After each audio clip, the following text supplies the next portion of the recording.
성도의 무형자산 믿음이라는 제목으로 말씀의 은혜를 나누겠습니다. 우리가 예수님을 믿으면 복을 받습니다. 우리 영혼도 잘되고 범사가 형통하고 강건하게 되는 그런 복을 받습니다. 그런데 우리 성도님들이 받는 복은 현찰이 아닙니다. 손에 당장 잡히는 것이나 눈에 보이는 것이 아닙니다. 우리 성도들이 받는 복은 믿음의 복입니다. 믿음이란 지금 현재 내 손에 잡히지 않고 내 눈에 보이지 않지만 내가 바라고 구하는 것은 반드시 나는 내 손에 쥐게 된다, 받게 될 것이라는 것을 확신하는 것입니다. 성도가 하나님께 받는 모든 복은 믿음으로 받는 복입니다. 아브라함은 믿음으로 적과 꿀이 흐르는 땅과 그리고 많은 민족의 조상이 되었습니다. 여기 나오는 아벨과 에녹과 노아는 하나님 앞에 복을 받았습니다. 이들이 받은 복 역시 믿음의 복이었습니다. 믿음은 현찰이 아니지만 하늘나라를 상속받고 하나님 안에 있는 좋은 귀한 것들을 누릴 수 있는 귀한 무형 자산입니다. 나는 배운 것도 없고 가진 것도 없고 배경도 보잘것 없지만 믿음이 있으면 우리는 하나님 앞에 인정을 받습니다. 그리고 하나님 안에서 하나님이 가지고 계신 것을 내가 누릴 수가 있습니다. 우리가 하나님 안에 있는 것들을 누리기 위해서는 믿음을 가져야 됩니다. 어떠한 믿음을 가져야 되겠습니까? 믿음에 대해서 세 가지를 말씀드릴 때 여러분은 하나님 앞에 올바른 믿음을 보여서 하나님의 안에 있는 좋은 것들을 인생 가운데 풍성히 누리는 삶을 사는 모든 분들이 되시기를 바랍니다. 세 가지를 말씀드리겠습니다. 첫 번째, 십자가 보혈의 능력과 은혜를 믿어야 합니다. 한번 따라 하시기 바랍니다. 십자가 보혈의 능력과 은혜를 믿자. 하나님 우리 삶에 필요한 모든 것을 예수 그리스도의 십자가에 마련해 놓으셨습니다. 하나님의 모든 은혜를 우리가 값없이 누리기 위해서는 예수님의 십자가를 내가 받아들여야 됩니다. 아벨의 제사는 가인의 제사보다 뛰어났습니다. 하나님은 아벨의 제사를 받아주셨지만 가인의 제사는 받아주지 않았습니다. 4절을 보십시오. 믿음으로 아벨은 가인보다 더 나은 제사를 하나님께 드림으로 의로운 자라 하시는 증거를 얻었으니 하나님이 그 예물에 대하여 증언하심이라. 그가 죽었으나 그 믿음으로서 지금도 말하느니라. 가인도 예배를 정성스럽게 드렸습니다. 곡식을 가지고 풍성하게 드렸습니다. 그런데 믿음으로 드리지 않았습니다. 하나님은 이 아담의 후손들에게 제사를 드릴 때는 짐승의 피를 잡아가지고 제사를 드려라. 그러면 내가 그 제사를 받아주겠다. 이미 하나님이 다 말씀을 하시고 지시를 하셨습니다. 그러므로 아무리 내가 열심을 가지고 하나님께 나아가도 짐승의 피가 없으면 하나님이 받아주지 않는다. 아벨은 그것을 믿었습니다. 아벨이 드린 믿음의 제사는 짐승의 피로 드린 제사였습니다. 죄지은 인간이 하나님께 받아들여지기 위해서는 짐승의 피가 없으면 안 된다는 것을 아벨은 하나님께 듣고 또 그것을 그대로 믿었습니다. 이 아벨의 제사는 오늘날 예수 그리스도의 제사에 대한 그림자입니다. 오늘날 우리가 하나님께 받아들여지는 길은 예수 그리스도의 피제사밖에 없습니다. 하나님은 그 아들 예수 그리스도를 이 땅에 보내어서 우리의 모든 죄와 허물을 예수님께 담당시켰습니다. 그리고는 십자가에 무서운 심판을 하셨습니다. 예수님이 심판받을 때 내 죄가 예수님 안에서 모두 심판을 받았습니다. 그러므로 누구든지 이제는 십자가에 달린 예수 그리스도를 믿기만 하면 하나님께 두 번 심판을 받지를 않습니다. 하나님 앞에 이제는 죄 용서를 받고 하나님의 사랑받는 자녀가 되게 됩니다. 예수님은 십자가에서 우리의 죄 용서에 대한 값을 지불하셨을 뿐만 아니라 우리 삶에 필요한 모든 값도 다 지불하셨습니다. 하나뿐의 아들을 우리에게 내주신 하나님께서 그 아들과 함께 다른 무엇을 우리에게 선물로 주시지 않겠느냐고 말씀을 했습니다. 로마서 8장 32절입니다. 자기 아들을 아끼지 아니하시고 우리 모든 사람을 위하여 내주시니가 어찌 그 아들과 함께 모든 것을 우리에게 주시지 아니하겠느냐. 그러므로 내 삶에 필요한 하나님의 여러 가지 선물들을 우리가 받아 누리기 위해서는 십자가에 달린 예수 그리스도를 받아들여야 됩니다. 예수님이 십자가에 달리심으로 이제는 내 삶에 필요한 모든 것을 다 값을 지불하셨다. 십자가 보혈의 능력과 은혜를 내가 인정하고 받아들여야 됩니다. 믿음은 다른 것이 아닙니다. 예수님의 십자가 보혈의 능력과 은혜를 인정하는 것이 믿음입니다. 그러므로 여러분 자신의 힘과 노력으로 모든 것을 다 얻을 수 있다고 생각하지 마십시오. 하나님의 은혜가 아니면 우리는 누릴 수가 없습니다. 학교에서는 이렇게 말씀을 합니다. 너희가 많이 뿌릴지라도 수확이 적으며 먹을지라도 배부르지 못하며 마실지라도 흡족하지 못하며 입어도 따뜻하지 못하며 일꾼이 삭슬을 받아도 그것을 구멍 뚫어진 전대에 넣음이 되느니라. 너희가 많은 것을 팔아서나 도리어 적었고 너희가 그것을 집으로 가져가서나 내가 불어버렸느니라. 나 만군의 야훼가 말하노라. 이것이 무슨 까닭이냐? 내 집은 하늘 황폐하였으되 너희는 각각 자기의 집을 짓기 위하여 빨랐음이라. 여러분, 하나님 앞에 잘못 보이고 난 다음에 막 내가 열심히 산다고 해서 복을 받을 수 있습니까? 하나님이 도우시지 않으면, 하나님이 불어버리시면 우리가 아무리 많이 쌓아도 쌓이지 않는다고 말씀을 하셨습니다. 농부가 실을 뿌려 열심히 농사를 했습니다. 다행히 추수 때까지 곡식이 잘 자랐습니다. 벼가 무르익었습니다. 그런데 이게 웬일입니까? 추수하기 직전에 태풍이 불었습니다. 태풍이 불어오니 그 볕들이 전부 다 쓰러지고 말았습니다. 하나님께서 자연을 지켜주시지 않으면 내가 노력한 것이 헛수고가 되고 맙니다. 여러분, 교회 나와서 오늘날 성전에 앉아있다고 해서 하나님 말씀이 다 들리고 깨달아집니까? 마귀가 방해하면 하나님 말씀이 내 귀에 들리지 않습니다. 마귀는 하나님 말씀이 내 마음에 뿌리 내리지 못하도록 여러 가지 것들을 가지고 방해를 합니다. 하나님 말씀을 듣는데 자꾸 세상 염려가 들도록 만듭니다. 저는 이것을 많이 체험을 해봤습니다. 말씀을 듣는데 자꾸 화장실 갈 일이 생깁니다. 저는 초신자 때 아이 둘을 데리고 예배를 드렸습니다. 아이를 데리고 예배를 드리는데 예배 중간에 아이가 오줌을 싸거나 막 똥냄새를 풍깁니다. 그럼 예배를 드릴 수가 없습니다. 아이를 데리고 나가서 화장실에 가서 기저귀를 갈아치웁니다. 그리고 돌아와서 보면은 뭐 말씀이 어디서 왔다가 어디까지 가는지 모릅니다. 전혀 말씀의 의미를 듣고 깨닫지를 못합니다. 아이 때문에 예배를 제대로 드리지 못한 것 아이 탓이 아닙니다. 마귀가 방해를 하는 것입니다. 그러므로 예배 전에는 항상 마귀가 방해를 하지 않도록 기도하고 예배에 참석해야 됩니다. 어떤 때는 예배 드리려고 하는데 항상 일이 생깁니다. 꼭 예배 드리러 나갈 때가 되면 일이 생겨서 예배 시간에 늦도록 만듭니다. 마귀는 여러 가지 것들로 내가 하나님의 복을 받는 것을 방해합니다. 그런데 예수님이 십자가에서 이 마귀의 권세를 깨뜨렸습니다. 내가 너로 여자와 원수가 되게 하고 내 후손도 여자의 후손과 원수가 되게 하리니 여자의 후손은 내 머리를 상하게 할 것이고 너는 그의 발꿈치를 상하게 할 것이라. 마귀가 십자가에서 예수님의 발꿈치를 상하게 했습니다. 그렇지만 완전히 마귀의 권세가 십자가에서 무너져 내렸습니다. 예수님이 말씀을 했습니다. 성령께서 오면 죄와 의와 심판에 대해서 세상을 책망할 것이라고 했습니다. 세상에 대하여라 하면 이 세상 임금이 심판을 받았음이라고 말씀을 했습니다. 우리가 돈을 많이 주면 하나님을 알 수가 있습니까? 일타 강사에게 1억을 주면 하늘나라를 잘 설명하고 내 마음속에 구원을 심어줄 수가 있습니까? 결코 구원을 심어주지를 못합니다. 우리가 하나님을 알 수 있도록 하나님은 우리에게 값없이 선물을 주셨습니다. 바로 그것이 믿음입니다. 우리가 하나님을 알고 하나님 안에 있는 모든 것들을 우리는 누릴 수 있는 하나님의 자녀가 되었습니다. 하늘나라를 가는데 여러분 얼마가 있으면 갈 수가 있습니까? 천하를 주고도 한 영혼은 구원하지 못한다고 했습니다.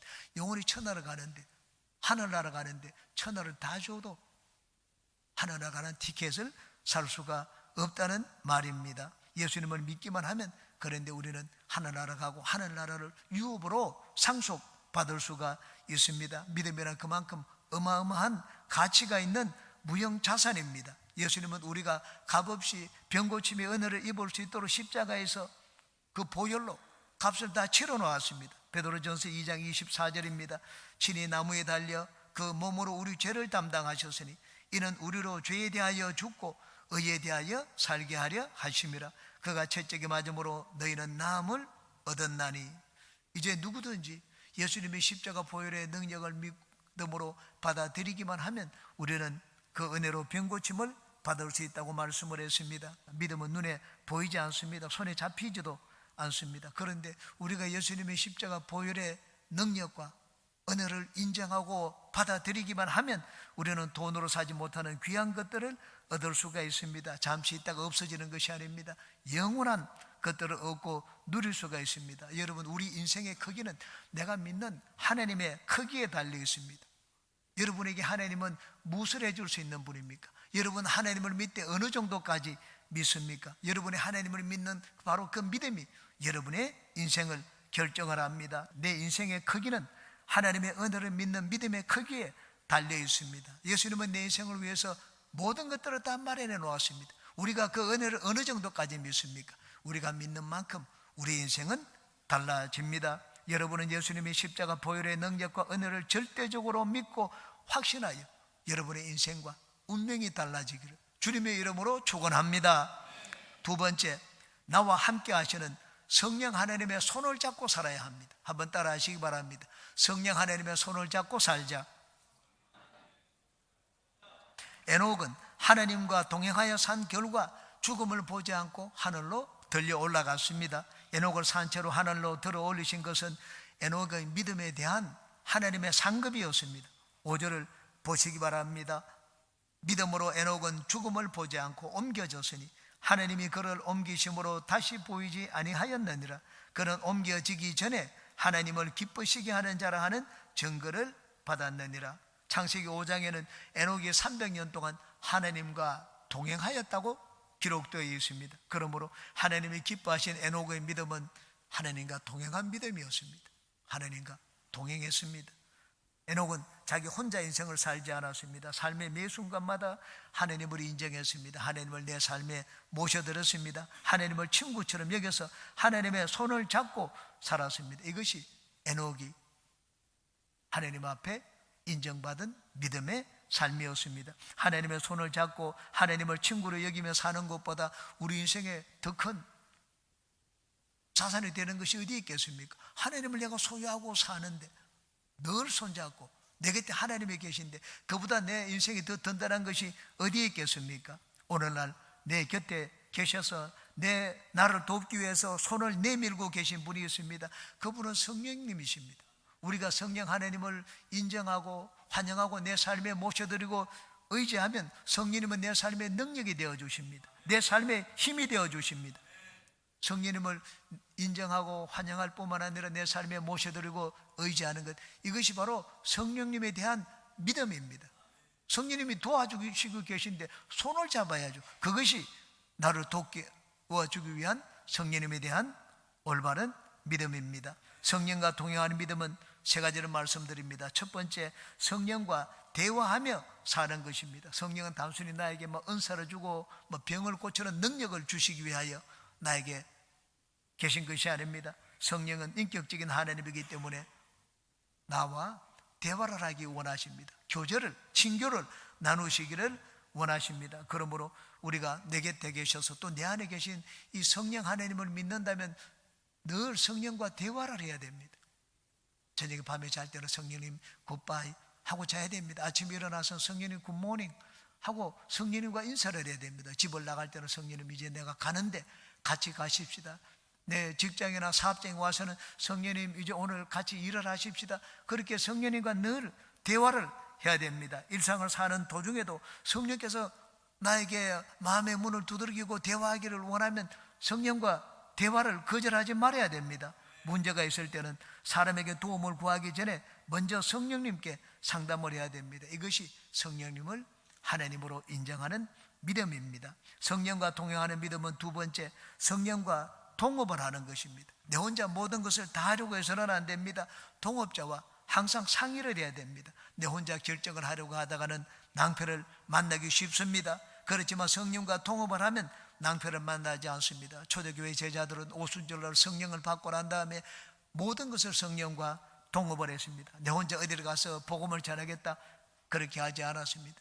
우리가 내 곁에 계시는 하나님을 알고 믿는다면 그 하나님께 손을 내밀고 하나님과 함께 인생을 살고 함께 일을 해야 됩니다. 바로 그것이 돕기 원하는 성령님을 인정하는 믿음입니다. 세 번째, 성령과 동행하는 믿음은 성령의 지시와 인도를 따르는 삶입니다. 이스라엘이 광야에 생활을 할 때 항상 성령과 동행하는 삶을 살았습니다. 성령의 구름 기둥이 떠오르면 행진하고 성령의 구름 기둥이 머물면은 그곳에 이스라엘은 진을 쳤습니다. 1년이라도 진을 치고 한 달이라도 진을 치고 하루 이틀이라든지 성령이 떠오르면은 이스라엘은 행진을 했습니다. 민수기 9장입니다.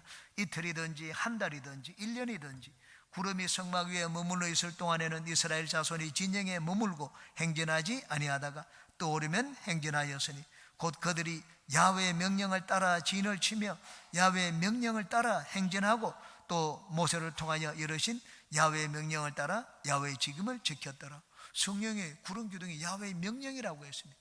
오늘날 하나님은 성령을 통하여 우리에게 명령을 하시고 지시를 하십니다. 성령을 통해 우리에게 명령을 하실 때 우리는 그 성령의 명령과 지시를 거부하거나 거역하면 안 됩니다. 기도를 할 때 성령은 우리에게 말씀을 하십니다. 설교 말씀을 들을 때도 성령은 우리에게 말씀을 하십니다. 내가 성경을 읽을 때도 성경을 읽는 가운데 하나님은 우리에게 말씀을 하십니다. 성령은 또한 환경을 통하여 우리에게 말씀을 하시기도 합니다.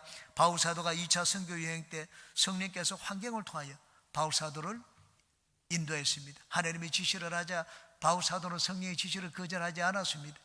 아시아에 가서 복음을 전하지 말라 유턴했습니다. 남쪽으로 가다가 적시로 북쪽으로 갔습니다. 방향을 정반대로 바꾸었습니다. 그쪽으로도 가지 말라고 했습니다.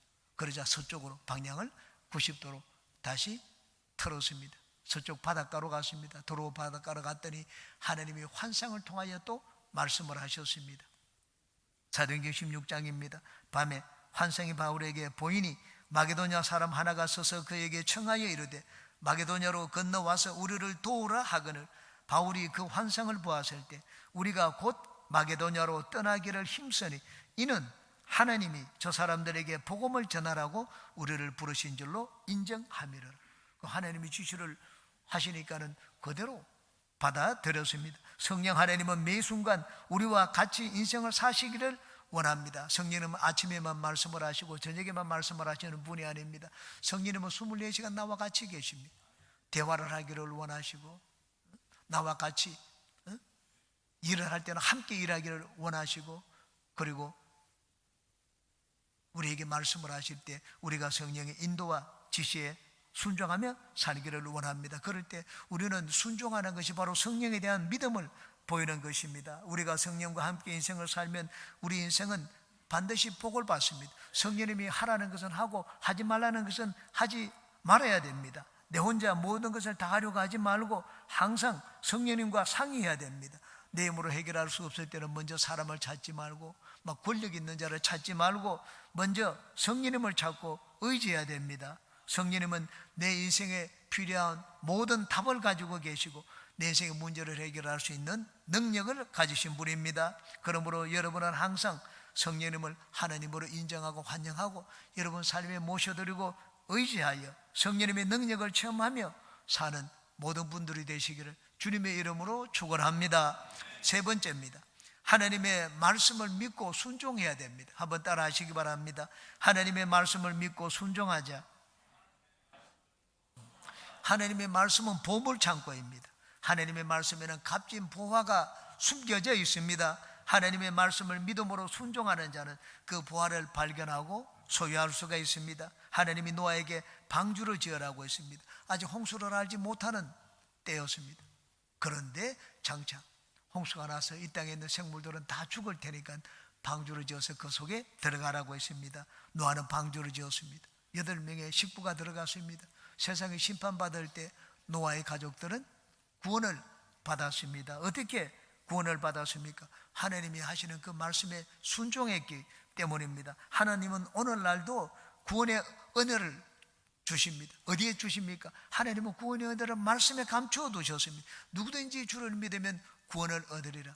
예수님을 믿으면 누구든지 구원을 얻겠다고 했습니다. 구원이 결코 멀리 있지 않습니다. 하늘에 올라가야지 우리가 구원의 길을 발견할 수 있는 것이 아닙니다. 음부로 내려가야지 우리가 구원을 받을 수 있는 것도 아닙니다. 구원이 결코 멀리 있지 않습니다. 구원이 내 입에 있다고 했습니다. 내 입의 말로 구원을 받을 것이라고 했습니다. 예수님이 나를 위하여 죽으신 것과 하나님이 그를 죽은 자 가운데서 사흘 만에 살리신 것을 믿으면 구원을 얻으리니 사람이 마음으로 믿어 의에 이르고 입으로 시인하여 구원에 이른다고 말씀을 했습니다. 그러므로 우리가 구원받기 위해서는 하늘나라에 대한 많은 지식이 필요한 것도 아닙니다. 큰 돈이 필요한 것도 아닙니다. 선행을 해야 되는 것도 아닙니다.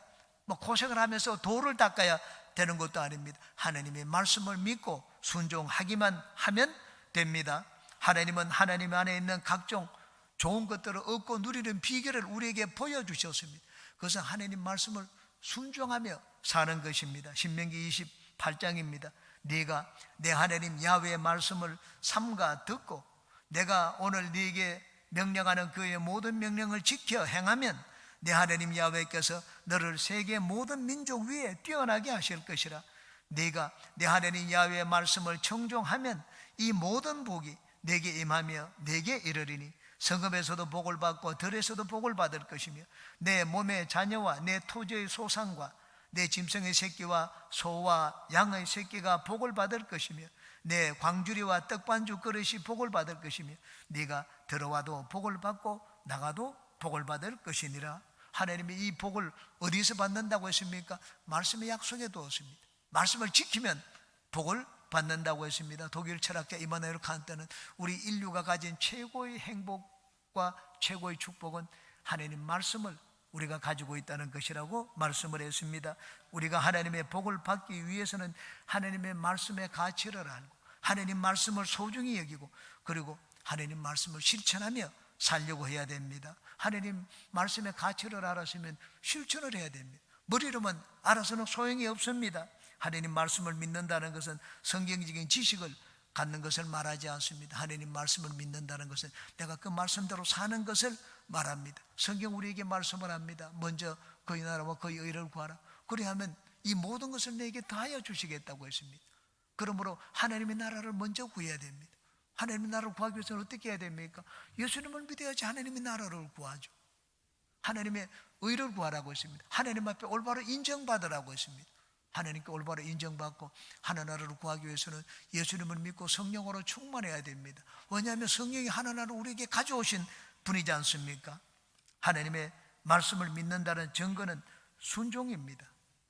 순종하기 위해서는 내 생각과 내 경험, 내 판단 이런 것들을 내려놓아야 됩니다. 우리는 나만 장군의 이야기를 잘 압니다. 나만 장군이 처음 엘리사 선지자를 찾아갔습니다. 선지자에게 나가면 선지자가 뭐 이런 방식 저런 방식으로 자기를 고쳐줄 것이라고 생각을 했습니다. 많은 선물을 가지고 가니까 특별히 자기는 특별 대우를 해줄 것이라고 생각을 했습니다. 벗은발로 나와서 맞을 것이라고 생각했습니다. 엘리사 선지자를 찾아갔는데 코빼기도 보이지 않았습니다. 하인을 시켜가지고 요단강에 가서 7번 씻으라. 기분이 나빴습니다. 그리고 돌아가자고 했습니다. 부하들에게 이렇게 말을 했습니다. 열왕기하 5장입니다. 나아만이 노하여 물러가며 이르되 내 생각에는 그가 내게로 나와서서 그의 하나님 야훼 이름을 부르고 그의 손을 그 부위 위에 흔들어 나병을 고칠까 하였도다. 자기 생각엔 이 선지자가 영험하다고 하니까 선지자가 나와가지고 그 신령한 능력으로 자기를 고쳐줄 줄 알았습니다. 선지자가 고칠 줄 알았습니다. 그런데 선지자는 코빼기도 보이지 않았습니다. 요단강에 가서 몸을 7번 씻으라고 했습니다. 그러면 하나님이 고친다고 했습니다. 자기 생각을 바꾸었습니다. 그래서 선지자에게 고침받겠다는 생각을 바꾸었습니다. 그리고 하라는 대로 말씀에 순종했더니 참 피부가 어린아이의 피부처럼 깨끗하게 되었습니다. 그러므로 우리가 하나님의 말씀을 믿는다면 내 지식과 판단, 경험을 내려놓아야 됩니다. 하나님의 말씀을 믿으면 누가 복을 줍니까? 하나님이 복을 주십니다. 하나님이 우리에게 약속해 놓았습니다. 여기 히브리서 11장에 나오는 믿음의 사람들의 믿음은 하나님이 하신 말씀에 순종하는 믿음이었습니다. 하나님이 하라고 하니까 그대로 행했습니다. 아브라함은 내가 복을 줄 테니 너 고향을 떠나라. 하나님이 말씀을 하시니까 그대로 고향을 떠났습니다. 우리가 하나님 말씀 안에 행복과 축복이 담겨 있다는 것을 알고 믿는다면 하나님의 말씀에 순종하는 발걸음을 옮겨야 됩니다. 여러분은 예수님의 십자가 보혈의 능력과 은혜를 믿고 성령 하나님의 손을 잡고 살며 하나님의 말씀을 믿고 순종하여 삶으로 여러분의 인생과 운명이 달라지시기를 주님의 이름으로 축원합니다.